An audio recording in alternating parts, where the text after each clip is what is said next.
A few months ago, there's a short news story that really stuck with me. There's a high school in Japan. Some of the students noticed that the plastic caps were being thrown away. Instead of just ignoring it, they started to collect those caps. And by the end of the school year, they have already gathered over 10,000 caps, which were recycled to help fund vaccines for children in developing countries. Such a small act, collecting bottle caps, caused something much bigger. That news made me pause. When we finished our drink, we just tossed the bottle into the trash and walked away. It sounds like ordinary, insignificant. But what if I said those tiny moments affect far more than we think? Global problems like climate change, pollution, or waste, this sounds like overwhelming and distant. And it seems like that only belongs to scientists, governments, or large organizations. As a student, I thought the same. I think my own action is too small to make some real differences, and only powerful can solve these problems.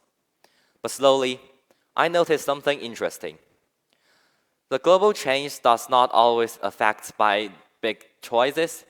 They are also affected by something that are repeated every single day. Take lunch, we pile on the more we can eat. At home, the light stays on in an empty room, and we grab a plastic caps or bag without a second thought, just because they are there. One bag, one cup, one blood, none of these feels like a big deal, but when they multiply with millions of people, nothing about it is small. So I turned the mirror on myself to see that how many of my own habits is running on autopilot. I didn't overhaul my life. I just started small. I tried to clear a plate, carrying a reusable bottle, and flip off the switch before I leave a room.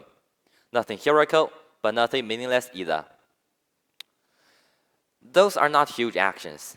They will not change the world overnight, but they will remind me that the big changes always start with small choices. So next, let me take you to two places far away from here. First, the Arctic. The frozen land there is melting, and inside it, there are ancient viruses and a huge amount of methane, which is a great powerful greenhouse gas that will speed up the climate change dangerously. Second, the Great Barrier Reef in Australia. The rising ocean temperature is killing the corals and turning them white. This sounds like big problems, right? But here's the truth. The frozen land melts a little bit more every time when you leave the air conditioner in an empty room, and the reef bleaches a little bit more every time you grab a plastic straw and throw it away. One person's just one time becomes 8 billion of people's just one time. So remember, your small choices is never just small. It's part of melting and part of solution. Global change does not always begin with something huge. Sometimes it begins quietly, in our home, in our house, and in our school. And in the small choices that we make it every single day. So next time you choose to waste or to save, to ignore or to act, remember the Arctic, remember the reef, and choose. Thank you for listening.